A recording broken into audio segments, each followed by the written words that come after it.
Assalamualaikum warahmatullahi wabarakatuh. Waalaikumsalam warahmatullahi wabarakatuh.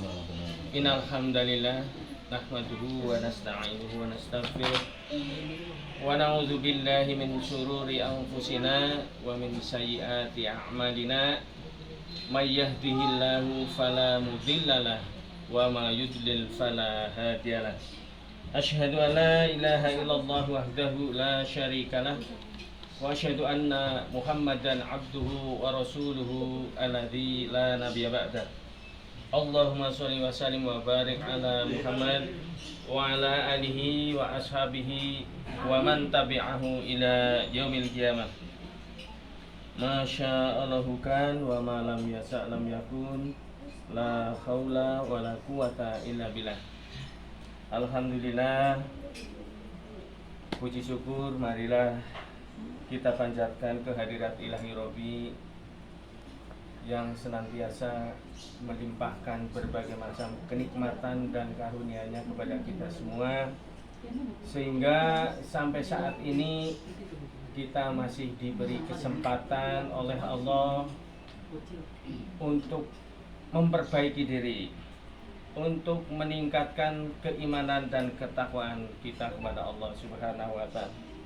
Begitu juga sampai saat ini kita masih diberi kesehatan oleh Allah, karena ternyata sehat ini adalah nikmat yang paling besar nilainya setelah nikmat iman dan Islam. Kemudian Allah masih memberikan kepada kita kesempatan untuk bertobat. Kapan lagi kita tidak bertobat hari ini? Karena kita tidak punya jaminan bahwa besok pagi kita masih hidup. Nggak ada yang bisa menjamin. Coba kita bayangkan ketika kita dikasih tahu oleh Allah, kamu mati seminggu lagi. Apa yang akan kita kerjakan? Ibadah terus. Mungkin nggak akan pernah sempat buka HP. Mungkin nggak akan pernah kepengen jalan-jalan pun nggak. Tapi coba, mumpung kita masih diberi kesempatan, perbanyaklah. Apalagi umur kita ini udah rata-rata 40 ke atas lah. Bahkan saya udah hampir 60 mungkin. Mudah-mudahan sisa umur kita ini bisa kita maksimalkan untuk beribadah kepada Allah. Karena hanya itulah yang akan menjadi bekal kita nanti ke hadapan Allah. Mudah-mudahan saudara-saudara saya semua yang hadir di sini selalu dalam keadaan bahagia. Karena apa? Karena setiap manusia ini mempunyai hak untuk berbahagia. Kebahagiaan itu tidak terletak pada harta, tidak. Bukan terletak pada jabatan, bukan terletak pada harta benda dan lain sebagainya, tapi ada di dalam hati. Jadi marilah kita tingkatkan keimanan kita semata-mata agar kita bisa mencapai kebahagiaan hidup di dunia dan akhirat. Apa kunci kebahagiaan itu? Salah satu di antaranya adalah tawakal. Tidak menggantungkan segala sesuatu kepada selain Allah. Semuanya kita tergantung pada Allah. Kita sandarkan semuanya kepada Allah. Kalau kita tergantung atau menggantungkan harapan kita kepada manusia, pasti akan kecewa. Itulah tawakal. Umpamanya kita yang mempunyai profesi dagang, sudah masak, dimasak, tinggal berangkat ke warung, ya saya sendiri. Setelah itu kita serahkan kepada Allah. Bismillahirrahmanirrahim. La haula wala quwata illa billah. Nah, kalau tidak kita serahkan, dagang sepi nanti, aduh, kumaha ya. Kepriwe iki dagang sepi bae. Nah, kaken ngrundel. Tapi ketika kita bisa bertawakal kepada Allah, insya Allah apa yang kita alami tidak lain dan tidak lepas dari kehendak Allah semata. Kemudian kunci kebahagiaan ini sebenarnya banyak, nanti saya sampaikan 2 atau 3. Kedua adalah ikhlas. Dalam menjalani kehidupan kita ini harus mempunyai dasar keikhlasan. Baik kita kerjanya, kita beribadahnya, sholatnya, saumnya, amal solehnya, zakatnya, infaknya harus didasari dengan keikhlasan. Karena jelas di dalam Al-Quran, inna sholati wa nusuki wa mahyaya wa mamati lillahi rabbil alamin. Sesungguhnya sholatku, wa nusuki, ibadahku, ada yang mengartikan lebih spesifik itu pengorbananku, wa mahyaya, hidupku dan matiku, lillahi rabbil alamin. Itulah keikhlasan. Semuanya hanya karena Allah. Kita berkumpul di sini juga hanya karena Allah. Kita ada perintah untuk menjalin silaturahmi, untuk menyambung silaturahmi. Alhamdulillah, walaupun tidak direncana panjang lebar, tapi bisa terlaksana. Tapi kadang yang direncanakan detail ternyata malah enggak bisa. Ya alhamdulillah, ini semata-mata hanya karunia dari Allah Subhanahu wa taala. Nah, kemudian yang ketiga, ini mungkin yang saya sampaikan yang terakhir, karena ini selanjutnya ada Pak Ustadz yang akan memberikan hikmah silaturahmi ini. Kemudian yang ketiga adalah tawadhu, rendah hati. Kita harus bisa merendahkan diri di hadapan Allah, juga di hadapan manusia. Jangan seperti iblis. Karena kita tahu dalam sebuah riwayat, iblis itu sudah hidup dalam ketaatan kepada Allah itu selama 80.000 tahun. Udah bertempat tinggal di surga selama 80.000 tahun. Kenapa bisa dilaknat oleh Allah, dikeluarkan dari surga? Karena hanya satu pelanggaran. Dia disuruh sujud kepada Nabi Adam, tidak mau. Karena apa? Karena takabur, karena sombong. Di dalam ayat disebutkan iblis tidak mau sujud kepada Nabi Adam. Dia mengatakan ana khairu minhu, saya lebih baik dari dia. Khalaqtani min nar, minana, khalaqtahu min turab. Jadi saya diciptakan oleh Allah itu dari api, sedangkan Nabi Adam diciptakan oleh Allah dari tanah. Ini kesombongan. Kalau kita di dalam kehidupan kita sehari-hari, kamu mau apalah, kamu mau tamatan SMP. Nah, itu contohnya seperti itu. Kamu apa? Kita agar bisa tawadhu kuncinya satu. Anggaplah orang lain lebih baik dari kita. Anggaplah orang lain lebih baik dari kita. Karena apa? Karena ketika kita menganggap lebih baik, itu sifat kesombongan setan, itu iblis itu udah masuk ke dalam diri kita. Itulah yang membuat kita akan dihinakan oleh Allah. Iblis hanya satu hal yang dia tidak taati. Iblis tahu bahwa Allah itu Maha Esa, Allah itu Maha Kuasa, Allah itu tidak punya anak, Allah itu, bahkan iblis itu di dalam satu riwayat itu, di dalam Al-Quran malah berdialog dengan Allah, disuruh sujud itu langsung perintah. Nah, itu di situ. Jadi kalau kita bandingkan dengan kita, sudah berapa banyak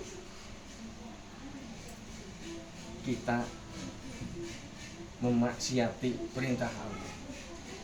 Iblis hanya satu aja udah dicampakkan dengan Allah dari surga. Apalagi kita disuruh sholat kadang males, disuruh ngaji bebeh, disuruh silaturahmi kadang koream lah. Ini hal-hal seperti ini. Jadi marilah kita tingkatkan keimanan kita agar kita bisa tawadhu. Kuncinya, anggaplah orang lain lebih baik daripada kita. Jangan menganggap orang yang mungkin pendidikannya lebih rendah, apa kamu? Belum tentu. Bahkan mungkin yang tidak sekolah pun dia amal ibadahnya lebih banyak. Justru bahkan mungkin kita yang mempunyai titel yang pendidikannya lebih tinggi justru malah banyak maksiatan kepada Allah. Malah justru bahkan berkurang bersyukurnya kepada Allah. Nah inilah. Tapi kalau udah tua mah butuh. Itu contohnya Bu Camat, Bu Dokter pada ngaji, saya yang nggak punya pangkat apa-apa. Nah justru itu, jadi maka marilah kita tingkatkan keimanan kita. Semata-mata kita berkumpul di sini hanya semata-mata untuk katakanlah bersilaturahmi, menjalin persaudaraan. Jangan sampai persaudaraan ini putus karena hanya satu hal yang tidak keharti, apa istilahnya kalau dibahas, hal yang kurang penting gitu. Jadi marilah untuk selanjutnya mungkin nanti diteruskan oleh Ustadz Pujianto yang akan menyampaikan nasihat kepada kita.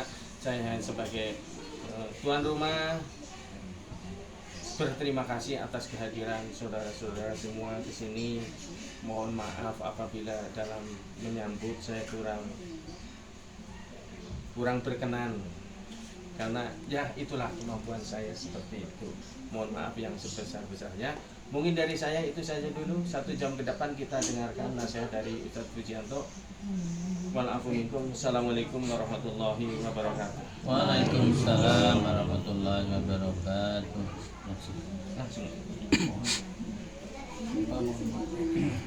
Bismillahirrahmanirrahim. Ingin ya. Assalamualaikum warahmatullahi wabarakatuh. Waalaikumsalam. Alhamdulillahirabbil alamin. Wa bihi nasta'inu ala umuri dunya waddin.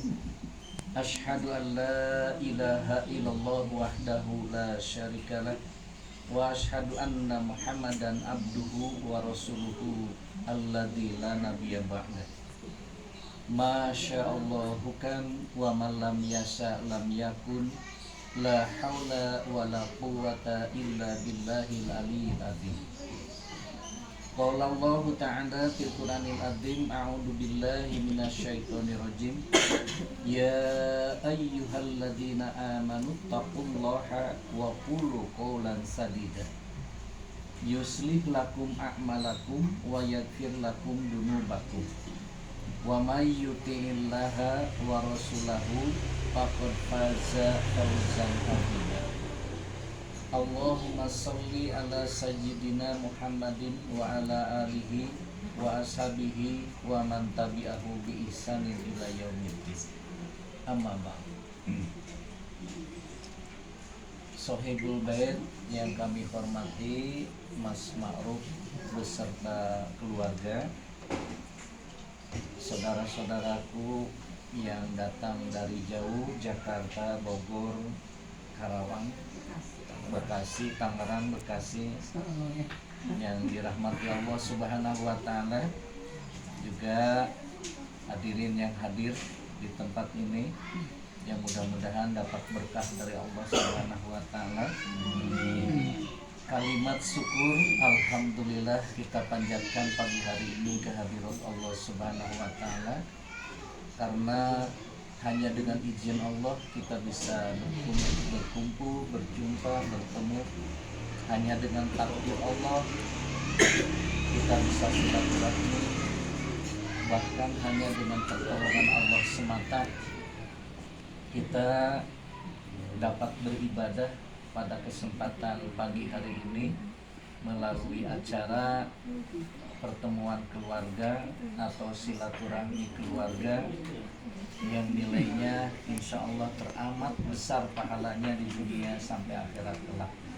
Dan mudah-mudahan kita semuanya bukan hanya hari ini dikumpulkan, tetapi kelak di akhirat dikumpulkan oleh Allah di surga Allah dalam naungan rahmat di bawah aras Allah Subhanahu wa taala. Amin. Allahumma amin. Kaum muslimin wal muslimat, rekan-rekan yang kami cintai karena Allah Subhanahu wa taala. Alhamdulillah juga dengan takdir Allah Subhanahu wa taala acara ini bisa digelar, yaitu selain daripada pertemuan keluarga, silaturahmi keluarga, ini juga merupakan sarana mempersiapkan diri, membekali diri, memperbaiki diri sebelum kita pulang ke hadirat Allah Subhanahu wa taala. Mudah-mudahan bekal kita cukup dan terbaik menghadap Allah Subhanahu wa taala. Sekaligus kita mempersiapkan orang-orang yang akan kita tinggalkan, baik itu istri, suami, anak-anak, karena nanti setelah kita di liang lahat, di alam kubur, tidak ada yang bisa mengirimi kepada kita semua dari bentuk duniawi tadi.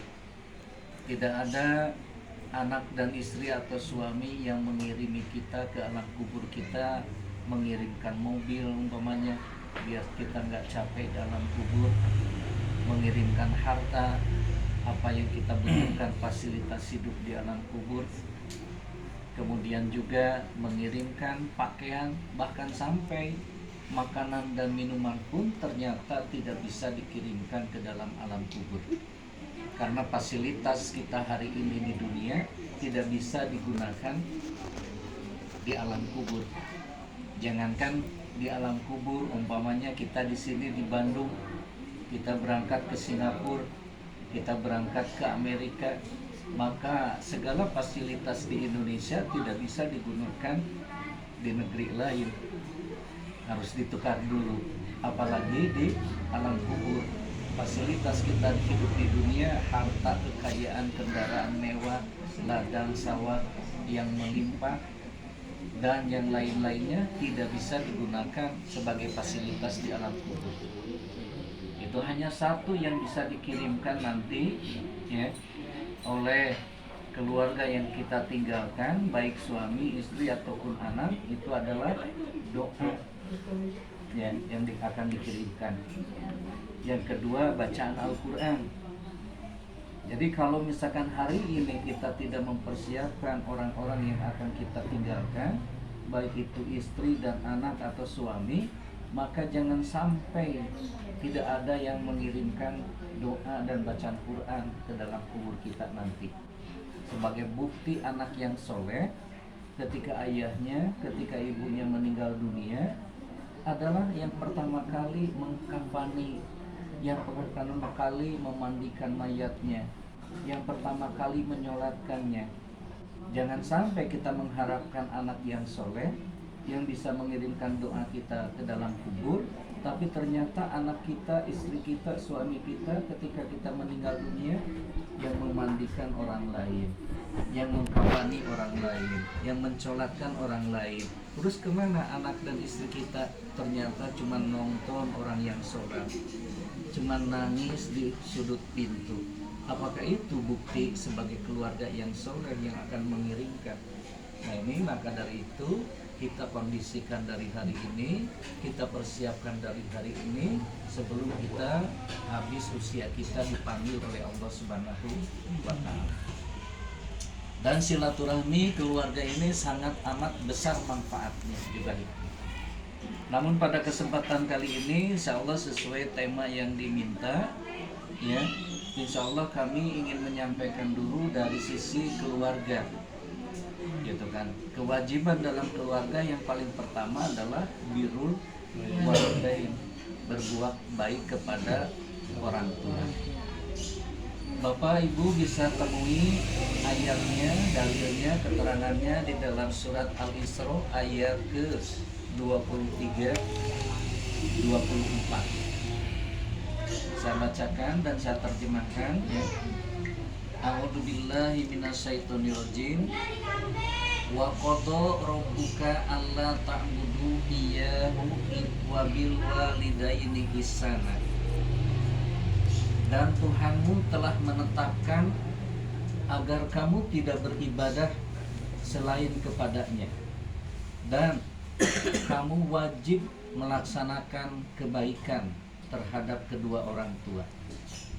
Imma yablughanna indakal kibaro ahaduhuma au kilahuma fala taqul lahuma uffin.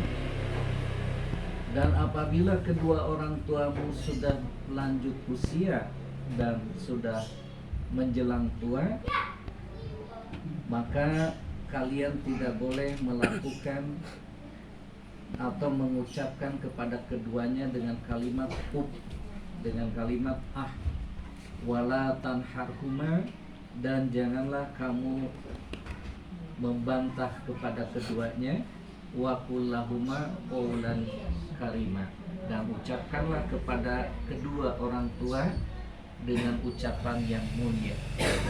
Itu ayat 23. Ayat 24-nya, wafid lahuma janahad duli minar rahmati, dan rendahkanlah dirimu terhadap kedua orang tuamu dengan penuh kasih sayang. Waqur Robbirhamhuma kama robayani shaghira, dan ucapkan doa olehmu, ya Allah, semoga engkau merahmati keduanya sebagaimana engkau telah mengurus aku di waktu kecil. Nah, itu ayatnya secara global ya. Insya Allah saya sampaikan tafsilannya secara rinci yang mudah-mudahan bisa dipahami ya. Mudah-mudahan kita bisa melaksanakannya. Yang pertama di sini ada kalimat kodo ya. Wa kodo rabbuka, Tuhanmu telah menetapkan. Mungkin kita pernah belajar di dalam ilmu tauhid ada rukun iman, bahkan itu termasuk syarat keimanan seseorang, yaitu ada kodo dan takdir atau qadar ya. Apa bedanya kodo dan takdir atau kodo dengan qadar? Kodo itu adalah ketetapan Allah yang sudah lalu dan tidak bisa dirubah kembali. Itu kodo. Sedangkan qadar atau takdir adalah ketetapan Allah yang akan datang ya, ketetapan Allah yang akan datang, dan itu bisa dirubah oleh manusia ya. Itu bedanya. Makanya di dalam Ramadan ada Lailatul Qadar, bukan Lailatul Qadar. Karena kalau Lailatul Qadar, ketetapan Allah tidak bisa diganggu gugat. Umpamanya yang dinamakan qadar itu adalah kematian. Itu sudah jadi ketetapan Allah. Orang yang sudah mati tidak bisa dirubah, balik lagi jadi hidup kembali. Itu tidak bisa. Itu adalah qadar namanya ya. Orang yang lahir dari rahim seorang ibu, setelah dia lahir ya, kemudian nasibnya jelek, dia enggak ridho hidupnya, ya Allah kembalikan saya ke rahim ibu, itu mustahil, tidak akan bisa, gitu kan? Itu namanya qadar. Orang yang sudah mati tidak bisa hidup lagi, orang yang sudah lahir tidak bisa kembali ke dalam rahim, itu namanya qadar. Tetapi kalau takdir itu bisa dirubah. Qadar ya. Ya, qadar. Dalam satu ayat Allah Subhanahu wa taala menyampaikan bahwa Allah Subhanahu wa taala tidak akan merubah nasib seseorang kecuali orang itu sendiri mau merubah nasibnya. Ya. Kita umpamanya sebelum lahir dalam rahim ibu berusia 120 hari atau 4 bulan, baru Allah datang dengan malaikat Jibril, dengan malaikat yang lainnya, menetapkan beberapa hal. Pertama, usia kita hidup di dunia berapa puluh tahun, itu takdir. Kemudian Allah menetapkan jodohnya, Allah menetapkan rezekinya, kemudian juga Allah menetapkan profesinya, Itu amalnya. bisa diubah berarti ya. Itu bisa dirubah. Jodoh jadi jodoh. Jodoh nggak bisa ya. Jodoh bisa dirubah. Kalau kematian, kalau kematian itu Bang, Ya, kematian bisa diubah juga. kematian nggak bisa. Hah? Enggak kalau Kan umur tadi. Umur takdir apa kodok? umur Waduh. nanti saya terangkan. Oke. Ya. Oh iya, Iya, iya. oh iya, iya. Kalau misalkan kita jodoh kan bisa dirubah. Bisa. Nah, Banyak. ya, umpamanya kita pasangan kita menurut kesolehan syariat Islam, menurut Allah, menurut kita pun tidak sesuai dengan syariat Islam, maka kita bisa bercerai, gitu kan? Profesi kita bisa ganti, gitu kan? Yang miskin bisa kaya, yang bodoh bisa pintar, asal mau merubah diri. Nah, sedangkan umur bisa dirubahnya dari mana? Bukan kematiannya, Pak ya. Pada umurnya. Nah, tapi umurnya. Ya, umurnya. Kalau Allah Subhanahu wa taala sudah menetapkan umurnya berapa tahun, ada beberapa hal yang bisa memperpanjang usia kita. Yang pertama, inilah yang kita lakukan hari ini, silaturahmi. Dari mana dalilnya? Rasulullah menyampaikan, man mayuhibu ayub satulahu fi asarihi wa ayub satulahu fi rizkihi falyasir rohimah. Barang siapa di antara kalian yang ingin Kontaknya kasih. disuburkan, dijembarkan dalam rizkinya, dipanjangkan usianya, maka hendaklah silaturahmi. Sambungannya. Gitu. Nabi Adam alaihissalam usianya 950 tahun. Mestinya dia usianya 1000 tahun. Ya, mestinya. Tetapi karena melihat Nabi Daud itu pendek usianya, tetapi dia rajin silaturahmi. Kemudian Nabi Adam mohon kepada Allah, ya Allah, berapa usia Nabi Daud? Allah menjawab, usia Nabi Daud sekitar, ya, ini sekitar, tidak pas ya, sekitar 50 tahunan. Maka kata Nabi Adam, berikanlah sisa usiaku kepada Nabi Daud, karena dia sering bersilaturahmi untuk memanjangkan usianya. Satu itu. Yang kedua, sodakoh itu adalah memperpanjang usia. Banyak terjadi, ya. Salah satunya Allah turun melalui malaikat Jibril menyampaikan kepada Nabi Daud bahwa sahabat terdekat Nabi Daud usianya tinggal 50 hari lagi. Gitu. Maka disampaikanlah ke pada sahabatnya dengan berat hati, gitu kan? Karena ini akan mati. Nah, kemudian sahabatnya itu terus memperbaiki dirinya dalam ibadah, amal soleh, sosial dan sebagainya. Ketika sampai 50 hari dia masak, ya, makanan yang paling lezat dan cukup banyak untuk diserahkan kepada Nabi Daud sebagai tanda perpisahan hari terakhir dia akan meninggal besok hari. Tetapi ketika makanan tersebut sudah jadi, sudah mau dibawa ke rumahnya Nabi Daud, di tengah perjalanan ada seorang pengemis yang dalam kondisi kelaparan, meminta kepada sahabat yang sudah masak tadi makanan. Dia berpikir, diberikan, saya sudah janji kepada Nabi Daud untuk hari yang terakhir. Tidak diberikan, orang ini lebih membutuhkan daripada saya dan Nabi Daud. Akhirnya dia ngambil keputusan, diberikanlah kepada pengemis tadi. Begitu sudah diserahkan kepada pengemis, maka Allah menurunkan wahyu kepada malaikat Jibril supaya menyampaikan kepada Nabi Daud bahwa orang tersebut diperpanjang usianya 5 tahun kembali. Mohon maaf, 50 tahun lagi. Ya, Masya Allah, luar biasa. Ya, berarti sodakoh itu adalah bisa memanjangkan usia. Di zaman kita, ya, kalau itu mah pantas zaman Nabi, zaman kita banyak terjadi orang yang sudah diponis oleh dokter tinggal sekian hari lagi usianya.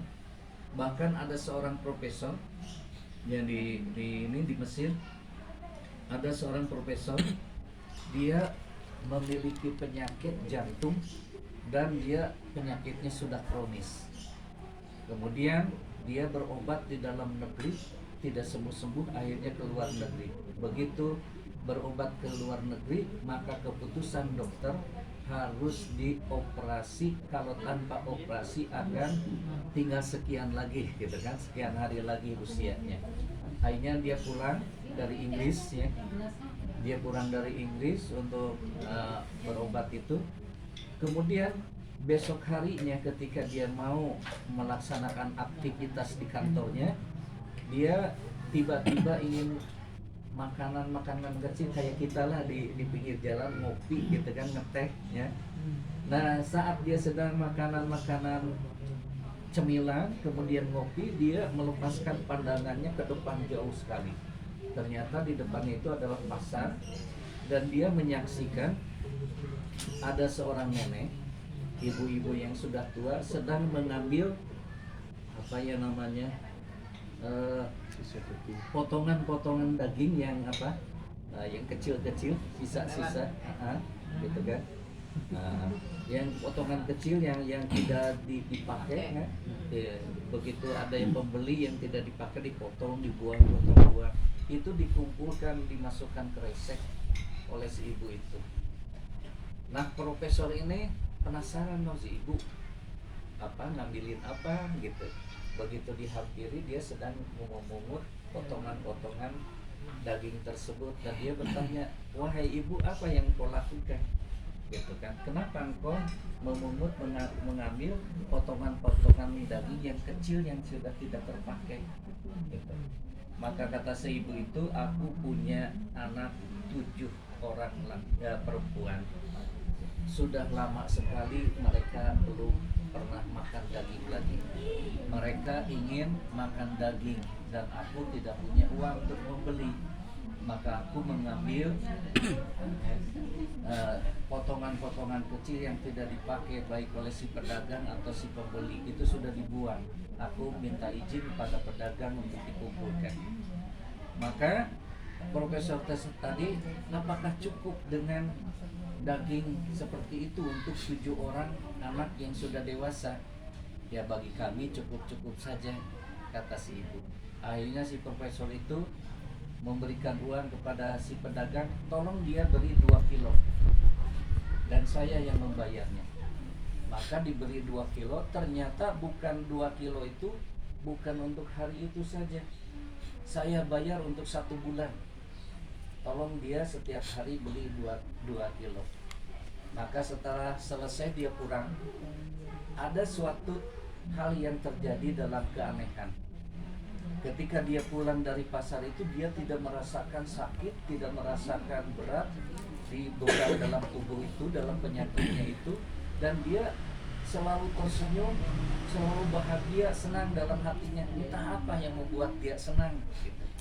Akhirnya begitu datang ke rumahnya, berkumpul dengan 2 anak istrinya, kemudian dengan istrinya juga makan bareng, ditanya oleh anaknya, "Kok ayah hari ini ceria banget, bahagia banget, senyum-senyum, ketawa-ketawa? Emang penyakit ayah tidak terasa?" Gitu kan, "Gak ada derita," kata profesor tersebut. "Tidak tahu apa yang terjadi. Tiba-tiba tubuhku ringan, tidak menderita, tidak merasa ada keluhan, gitu kan. Kepala pun ringan, langkah kaki ringan, dan hati rasanya selalu ceria, bahagia. Itu seakan punya sesuatu." "Emang apa yang terjadi?" kata istrinya. Maka diceritakanlah, gitu kan. Diceritakanlah apa yang terjadi. Akhirnya profesor tersebut, "Saya memutuskan tidak akan berangkat untuk operasi jantung ke Inggris nanti." "Kenapa?" katanya. "Karena terasa sudah tidak ada beban penderitaan dalam penyakit saya." Nah, kata istrinya, "Tetap saja Bapak harus operasi. Ini suatu ketentuan ilmiah yang ditetapkan oleh dokter. Harus itu." Dengan berat hati dia menangis, mengikuti nasihat istrinya.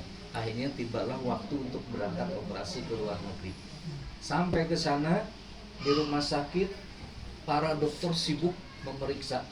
Ada kurang lebih 10 dokter yang memeriksa, yang biasa, yang sudah dijadikan dalam operasi tersebut. Tapi tiba-tiba mereka berhenti dan laporan kepada kepala dokter ada suatu keanehan, gitu kan. Tiba-tiba penyakitnya hilang. Maka si profesor itu tanya kepada para dokter, ini apa yang terjadi? Kok begitu sibuk, gitu kan, dokter-dokter itu. Nah, akhirnya disampaikanlah, diceritakan pada si profesor itu oleh kepala dokter apa yang Bapak lakukan dan berobat kemana dengan apa selama Bapak belum sampai kepada jadwal atau waktu operasi. Kata si Bapak, saya tidak berobat kemana-mana, saya tidak melakukan apa-apa gitu. Cuman ada satu kejadian yang saya sendiri tidak mengerti, saya aneh gitu kan.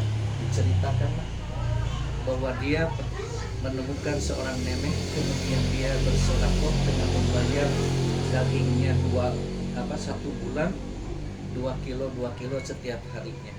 Maka para dokter berkumpul dan tersenyum, itulah yang Bapak lakukan. Maka seluruh penyakit Bapak itu hilang semuanya. Nah ini terjadi zaman kita. Jadi sekali lagi yang bisa memanjangkan usia itu adalah satu, silaturahmi, yang kedua sedekah, yang ketiga Lailatul Qadar. Ya. Makanya saya tadi katakan Lailatul Qadar itu, ya, kenapa tidak Lailatul Qadar, tidak pakai kalimat qadar? Karena qadar itu ketetapan Allah yang sudah ditetapkan oleh Allah, tidak bisa diganggu gugat, tidak bisa dirubah. Sedangkan takdir, qadar bisa dirubah. Dalam suatu hadis dikatakan seseorang yang harusnya setelah Ramadan itu Idul Fitri langsung meninggal dunia, habis waktunya, habis usianya. Tapi ternyata diterangkan dalam hadis orang itu masih keliaran di pasar. Ternyata orang itu menemukan Lailatul Qadar. Gitu. Jadi barang siapa orang yang berdoa tepat dengan turunnya Lailatul Qadar, maka akan dipanjangkan usianya. Karena Lailatul Qadar, kalau kita gambarkan dengan hari ini di dunia, itu adalah merupakan sidang pleno Allah, ya, dengan seluruh para malaikat. Untuk apa? Untuk membahas setiap nasib manusia 1 tahun ke depan. Apakah nasib manusia setahun ke depan itu dalam keadaan sehat, masih hidup, atau sudah mati? Maka malam itulah ditetapkan oleh Allah. Ketika sidang pleno itu berlangsung, kita sebagai hamba mengajukan pada Allah, ya Allah, sehatkan badanku, suburkan rezekiku, panjangkan usiaku, tepat dengan waktu dari maghrib menjelang subuh, maka kita akan dikabulkan doanya oleh Allah, akan dipanjangkan usianya oleh Allah. Yang harusnya kita 60 tahun sudah meninggal dunia, Allah bisa perpanjang usianya. Itu kalau tepat. Makanya kenapa zaman Rasulullah para sahabat saling berburu Lailatul Qadar, ya. Bukan ada kejadian yang sangat istimewa, ya. Kita terima dengan logika saja, gitu kan? Apalagi dengan keimanan. Jadi itu adalah proses sidang pleno Allah dengan malaikat untuk membahas tentang setiap nasib manusia 1 tahun ke depan. Nah, kalau pada saat itu kita berdoa dengan tepat waktunya, akan dikabul. Tapi kalau kita berdoanya setelah adzan subuh, itu Allah sudah bubar, gitu kan? Sudah selesai, sudah tidak akan diterima doa kita. Ini diantaranya, ya. Diantaranya qadar dalam dalam urusan usia, ya. Tetapi kalau kematiannya tetap, ya, tidak bisa kalau sudah mati. Kalau sedekah itu termasuk itu enggak, Ustaz? Menolak bala gitu ya? Ya, termasuk menolak bala. Dalam hadis Rasulullah disampaikan 70 penyakit dan bala akan tertolak dengan sedekah. Gitu. Jadi bukan penyakit saja, bukan masalah usia saja. Contohnya umatnya Nabi Yunus alaihissalam. Kenapa Nabi Yunus alaihissalam dilemparkan ke laut oleh Allah? Karena Nabi Yunus tidak sabar menghadapi umatnya dan dia meninggalkan medan dakwah. Yang ketiga, dia tidak sabar. Allah ketika Nabi Yunus, ya Allah, umatku tidak mau beribadah selama 32 tahun dia berdakwah cuma dapat 1 orang, gitu kan. Beda dengan Rasulullah, sebaliknya Rasulullah itu 23 sampai hari ini kan menguasai dunia. Nah, Nabi Yunus itu berdoa, ya Allah kalau begitu binasakanlah umatku, turunkanlah adab kepada umatku. Maka Allah mengabulkan, tetapi dengan syarat tunggu 30 hari. Baru hari 29 Nabi Yunus sudah meninggalkan kampungnya, medan dakwahnya, meninggalkan umatnya. Dia tidak sabar, makanya datang ke kapal dilemparkan oleh Allah Subhanahu wa Ta'ala. Nah, ini ceritanya panjang, saya singkat saja ya. Begitu balik lagi setelah Nabi Yunus dari ada mengatakan 3 bulan di dalam perut ikan, ya bisa kita bayangkan 3 bulan nggak makan nggak minum ya, dalam keadaan gelap di perut ikan ya. Nah, begitu dikeluarkan oleh Allah Subhanahu wa Ta'ala, ternyata masih di kampung itu juga, dan kampung itu sudah berubah. Yang tadinya alamnya kering kerontang, tanahnya tandus tidak bisa ditanami apalagi menghasilkan buah-buahan, menjadi subur makmur gemah ripah rohi jenawi. Kemudian orang-orangnya yang tadinya kufur, tidak mau beribadah kepada Allah, ternyata semuanya beriman kepada Allah ya. Ternyata ceritanya ketika Nabi Yunus naik kapal, umatnya itu berbondong-bondong mencari Nabi Yunus untuk bertobat kepada Allah. Karena Nabi Yunus tidak ditemukan, mereka berkumpul di lapangan yang sangat luas, kemudian istighfar, minta ampun kepada Allah Subhanahu wa Ta'ala. Kemudian mereka mengeluarkan sedekah yang mereka miliki. Maka Allah menahan adabnya. Pada hari 30 itu sudah gelap gulita, langit itu kembali terang-terang, kemudian menjadikan negerinya baldatun thayyibatun warahun. Padahal tadinya gersang luar biasa. Ini dari sedekah. Berarti itu ya Ustaz, dari sini bisa diambil kesimpulan memang benar Allah hanya menilai hambanya dari segi proses. Betul. Karena sesungguhnya hasil itu Allah ya. Hasil itu Allah. Dari cerita riwayat. Jadi Allah itu tidak menuntut hasil. Iya, Ya. prosesnya. Allah itu hanya melihat sejauh mana dan sekeras apa usaha dan ikhtiar kita.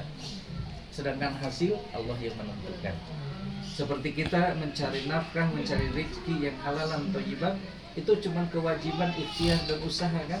Hasil Allah yang menentukan. Kita belajar, yang memintarkan bukan guru, bukan dosen, Allah. Kita cuma dinilai oleh Allah sejauh mana kita ikhtiar dan usaha kita dalam menuntut ilmu.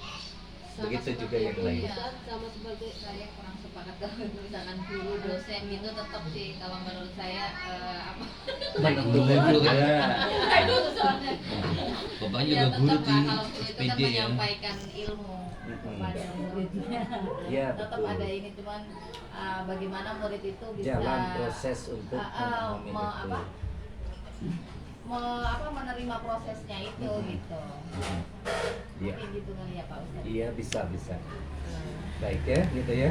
Itu ya bedanya kodo dengan kodar. koda.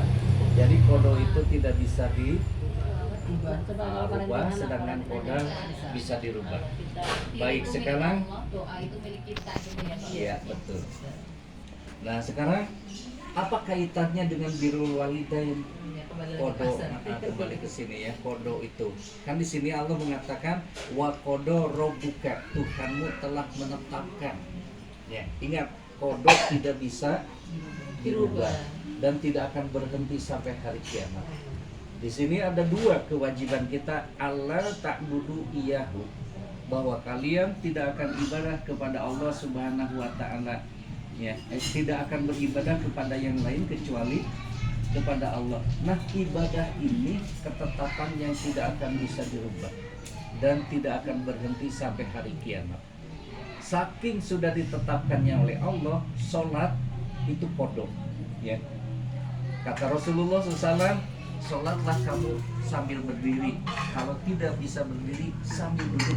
Kalau tidak sambil duduk, sambil tiduran. Kalau tidak sambil tidur, dengan isyarat. Saking sudah ditetapkannya, tidak bisa dirubah, ya, dan tidak bisa dihentikan sampai hari kiamat, kecuali napas kita berakhir. Ya, disolatkan. Ketika kita di rumah sakit, sekalipun dalam keadaan apa? Diinfus, tidak bisa wudhu, tayamum. Saking tidak boleh ditinggalkan sholat walaupun dalam keadaan repot penyakit kita.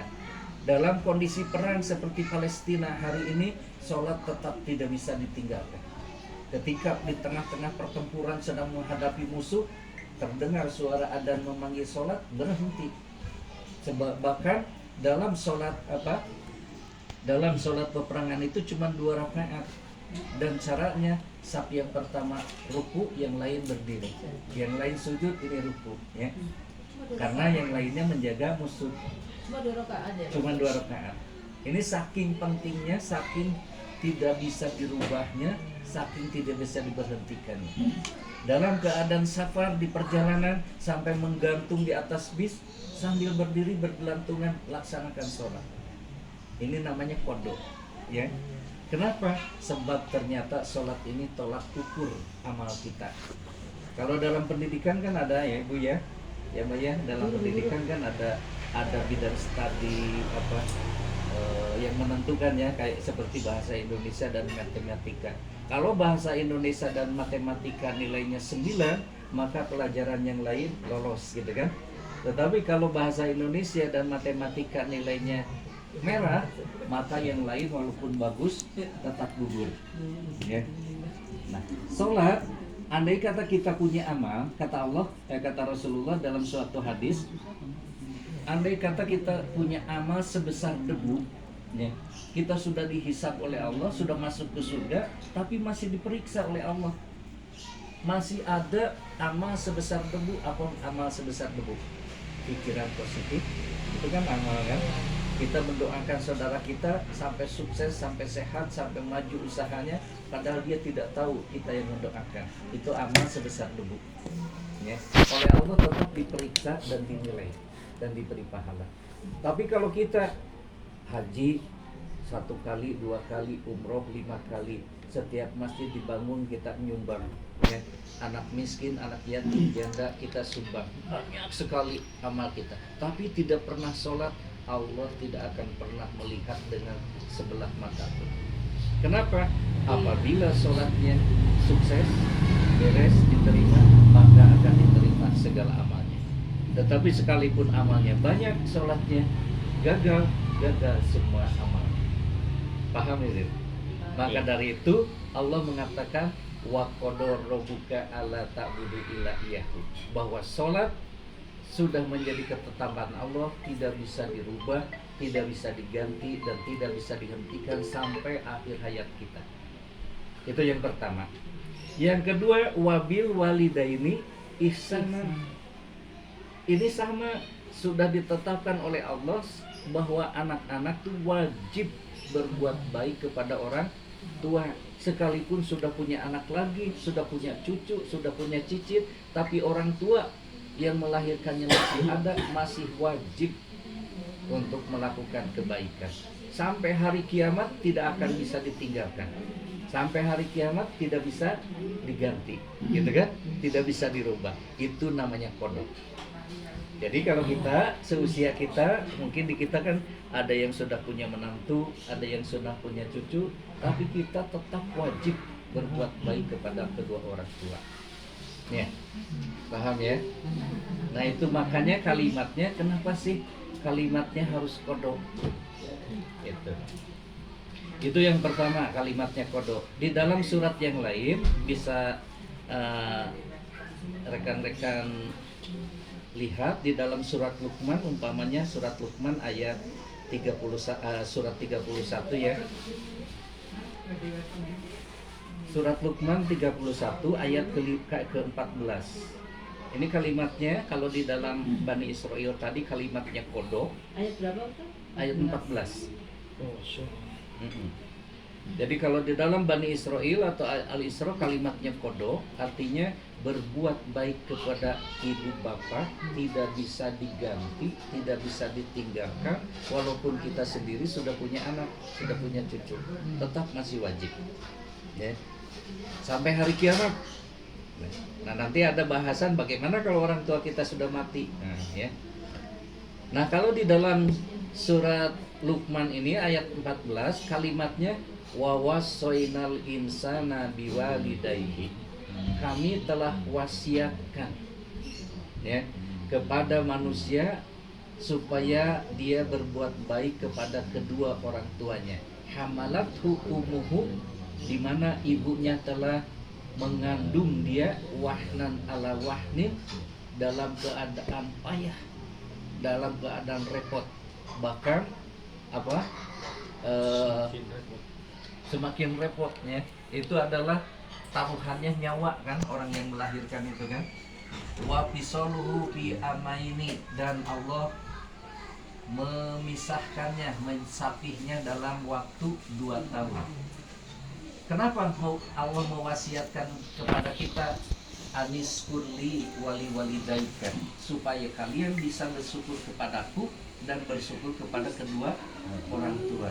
Karena seseorang tidak akan mampu bersyukur kepada Allah kalau tidak bisa bersyukur kepada kedua orang tuanya. Kalau orang sudah bisa bersyukur kepada orang tuanya, dia mengandung dari usia 19 sampai melahirkan, sampai menyusui, sampai mengarahkan, mengasuh, membina, mendidik, sampai menikahkannya, itu pengorbanannya luar biasa. Nah, kalau orang itu bisa mensyukuri segala kebaikan orang tuanya, jasanya yang tidak bisa dibayar walaupun dengan 1000 nyawa, apalagi kepada nikmat Allah Subhanahu wa Ta'ala. Nah, kalimatnya apa tadi Pak Iwan? Wasiat. Coba apa yang dinamakan wasiat? Wasiat itu kan biasanya Harus dijalani. Harus dijalani ya. Itu kan biasanya wasiat adalah dilakukan oleh orang yang mau mati, ya kan? Dan apabila sudah meninggal, wasiat itu wajib dilaksanakan. Nah, Allah mewasiatkan kepada manusia supaya berbuat baik kepada kedua orang tua. Kenapa kalimatnya wasiat? Berarti wajib, ya, tidak bisa ditinggalkan. Begitu kan? Nah, baik, saya singkatkan, ya. Kemudian ihsan, apa yang dinamakan ihsan itu? Ya, berbuat ihsan kepada kedua orang tua. Berbuat ihsan kepada orang tua, apa yang dinamakan, yang dikenal birrul walidain, itu adalah kita berbakti kepada kedua orang tua. Ya. Kemudian ihsan di dalam tafsir yang lain disampaikan pula bahwa ihsan itu adalah berbicara lemah lembut, tidak kasar, memperlakukan kedua orang tua di saat orang tua menjadi tanggung jawab kita, di saat orang tua sudah menjelang usia tua, dan di saat orang tua kita sudah menjelang sangat lemah sekali. Maka kita wajib berbuat ihsan, ya. Tidak boleh kita memperlakukan dengan kasar. Bahkan di dalam ucapan tidak boleh ya, tidak boleh itu apa? Itu apa? Para ulama menyatakan itu berbicara kasar dengan tujuan menyakiti, ya, membentak kepada kedua orang tua. Yang perlu kita ingat, bila orang tua itu sudah lanjut usia, segala perilakunya, sifat karakternya itu kembali kepada anak-anak, dan itu akan teralami oleh kita semua, bahwa menjadi orang tua itu cepat tersinggung oleh anaknya. Padahal lagi muda sabar, tapi setelah usia lanjut, mudah tersinggung, mudah marah, mudah pudung. Jadi sangat peka perasaannya. Kalau anaknya tidak menegur, kalau anaknya tidak memberikan sesuatu, seperti yang dialami oleh Alqamah kan, ibunya sampai menyatakan, wahai Alqamah, jangan engkau mati sebelum engkau mendapatkan apa yang aku derita, gitu kan? Padahal Alqamah orang soleh, dia hanya membawa batu asahan dibungkus dengan kertas, dikira oleh ibunya itu makanan. Wah, Alqamah sudah sombong, sudah pedit, bahil, tidak mau membagi pada orang tua, padahal yang dibawa batu. Nah, ini sifat orang tua. Jadi orang tua itu mudah marah, mudah tersinggung, dan itu sangat peka pundungan, ya. Jadi kita di hadapan orang tua harus tawadu, banyak senyum, banyak bertanya, ngajak ngobrol, jangan membiarkan. Itu namanya ihsan, memuliakan, ya. Nah, bahkan para hamba Allah yang dirahmati Allah Subhanahu wa taala, di sini kalimat yang terakhir di dalam ayat yang ke-24-nya surat Al-Isra tadi, Robbirhamhuma kama robbayani shaghira. Perlu kita luruskan terjemahnya ya. Nah, ada yang menerjemahkan begini, ya Allah, sayangilah mereka berdua sebagaimana mereka menyayangi kami waktu kecil. Nah, itu kalimatnya, lihat. Kalau yang pertama, Robbi irhamhuma kama robbayani. Yang kedua tuh robbayani. Ya. Robbi, ya Tuhanku, irhamhuma, sayangilah mereka berdua kama sebagaimana robbayani, bukan menyayangi kalimatnya.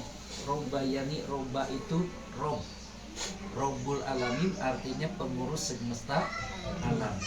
Sebagaimana orang tuaku memelihara aku di waktu kecil. Kalau rob diartikan dari tarbiyah, tarbiyah itu artinya pendidikan, pembinaan. Jadi kalimatnya, ya Allah, sayangilah mereka berdua sebagaimana mereka sudah mendidikku, sudah membinaku sejak kecil sampai aku seperti ini kan karena orang tua. Tidak ada orang tua yang tidak mau yang tidak mau anaknya sukses. Ya, jadi tadi yang pertama dalam ayat yang kedua tiga itu Allah sudah menetapkan dengan kodoknya tidak bisa dirubah. Yang kedua, ya, bahwa manusia tidak akan ada yang mampu hidup di dunia tanpa tetes darah, tetes air mata, keringat kedua orang tua kita. Kita bisa seperti ini karena jasa mereka. Dan jasa mereka tidak bisa dibayar walaupun dengan 1000 nyawa kita. Ya. Allah Subhanahu wa taala sudah menetapkan orang yang tidak mau ibadah kepada Allah, artinya maksiat kepada Allah, syirik kepada Allah, itu dosa yang paling besar.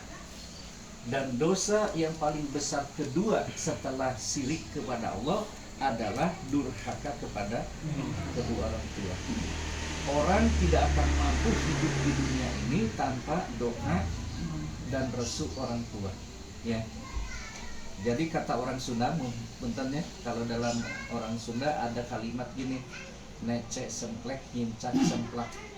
Artinya orang sebagaimana sejauh apa, setinggi apa pengetahuannya, kepintarannya, kecerdasannya, kelihayannya, kecerdikannya di dalam ekonominya, maka tidak akan berkah hidupnya, hancur, ya, tanpa ridho kedua orang tua. Rasul menyampaikan ridho Allah itu ada pada ridho orang tua, murka Allah ada pada murka orang tua. Orang yang durhaka kepada Allah Subhanahu wa taala tidak akan berkah hidupnya, gitu kan. Mau usaha ini gagal, usaha ini gagal, usaha ini gagal, berulang kali dicoba tidak bisa bangkit, ya. Ada orang yang sukses ekonominya umpamanya, ya, kemudian banyak perusahaannya, hartanya melimpah, tapi dia durhaka kepada orang tuanya, Allah cabut keberkahannya. Tidak ada kebahagiaan, tidak ada ketenangan dalam hatinya. Begitu pulang dari mengurus perusahaannya, pulang ke rumah merasa sumpuk dadanya, merasa sempit, merasa sepi, merasa sunyi, hilang, seakan tidak ada kebahagiaan, tidak ada ketentraman di dalam rumah tangganya, tidak ada ketenangan. Yang ada adalah selalu ujian, cobaan, enggak penyakit, musibah, bala masuk, ya, semua terjadi di rumahnya. Kenapa? Karena durhaka kepada orang tua. Boleh jadi dunia dipegang, tetapi Allah cabut keberkahan hidupnya. Nah, ini makanya Allah kenapa menetapkan dan tidak bisa merubah dan mewasiatkan kepada manusia. Ini kasih sayang Allah supaya hidupnya selamat di dunia dan di akhirat. Baik karena waktu mungkin, ya, Ada kurang lebih 15 menit lagi. Tetap saya yang tadi wasiat ya. Iya, Ada wasiat yang nggak boleh dilaksanakan. ada. Contohnya wasiat tentang bagi warisan. Kalau orang tua belum meninggal biasanya mewasiatkan nanti anak perempuan sama anak laki-laki bagi rata. Nah, itu yang nggak boleh dilaksanakan kan dalam Islam, karena kalau di dalam hukum Islam itu warisan untuk laki-laki 2/3 ya, untuk perempuan satu. Ya. Nah itu walaupun udah wasiat kayak gitu, kalau misalnya tetap dilaksanakan wasiat orang tua walaupun sudah meninggal, katanya itu kan nggak boleh gitu. Betul. Betul itu kan? Betul. Ya. Jadi wasiat itu pertama posisinya ada di bawah waris. Waris dulu, Ya. kemudian wasiat. Maksudnya yang paling wajib, Ya. yang paling wajib dilakukan. Kemudian wasiat itu tidak boleh bertentangan dengan syariat Allah. Nah, oh iya, iya. Jadi kalau wasiat itu bertentangan dengan syariat Allah, maka batal wasiat tersebut, tidak boleh dilaksanakan. Kalau wasiatnya itu adalah demi kemaslahatan keluarga, gitu kan, apalagi umat, gitu kan, manfaat berkah hidup di dunia dan akhirat, maka wajib dilaksanakan. Tapi apabila wasiat itu bertentangan dengan syariat Allah, salah satunya bertentangan dengan waris. Ya. Waris kan sudah ada Ada persentasenya dan bagian-bagiannya tersendiri yang ditetapkan oleh Allah dan Rasulnya. Umpamanya wasiat isinya, wasiat tersebut melebihi ketetapan dan ketentuan waris, maka itu tidak boleh. Kita harus merujuk kepada waris. Wasiatnya boleh dilaksanakan, laksanakan, tetapi tidak boleh melebihi waris. Tetap wasiat dilaksanakan, ya. Tapi kalau misalkan mau sepenuhnya dilaksanakan tapi bertentangan dengan waris, maka tidak boleh dilaksanakan. Bertentangan dengan saya. Iya, gitu. Itu saudara. Ini apakah betul kalau misalnya udah orang tua udah wasiat, nanti warisan ibaratnya tanah misalnya ya, bagi rata. Nah, kalau si anak-anaknya megang dengan kuat wasiat tersebut, berarti itu kan bertentangan dengan syariat.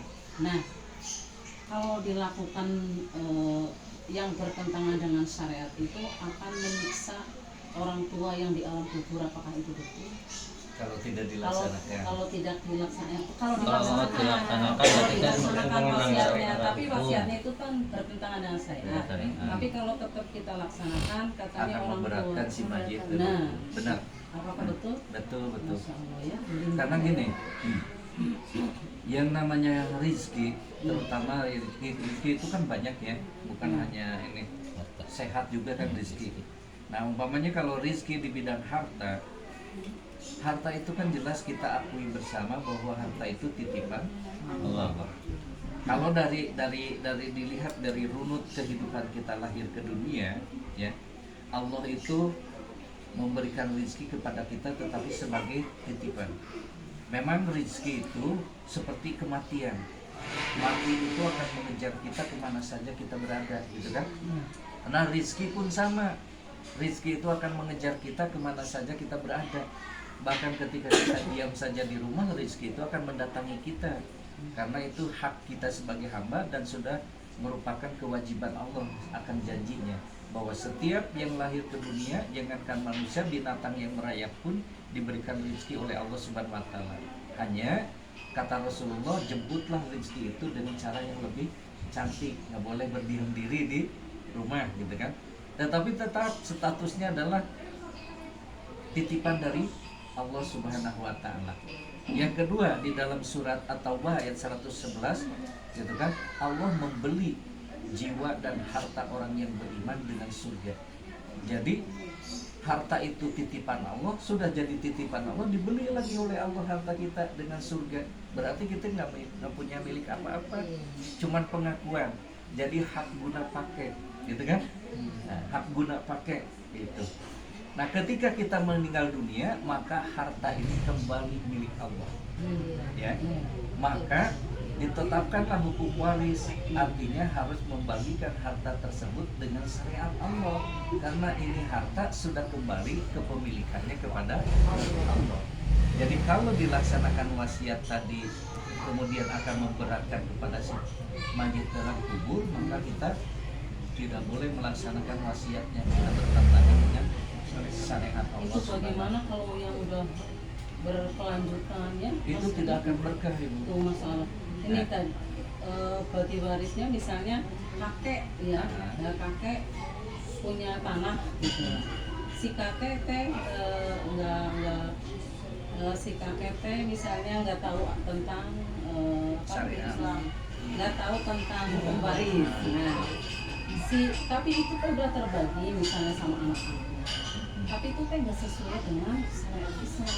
Tapi itu udah terbagi terus sama anaknya, dia udah misalnya kebeli udah dibagi lagi. Itu kan saya mikirnya itu kan berarti kalau misalnya itu tidak sesuai dengan syariat Islam, si kakek saya, orang tua saya gitu ya, di dalam kubur itu akan tersiksa gitu kalau udah dibenerin gitu ya.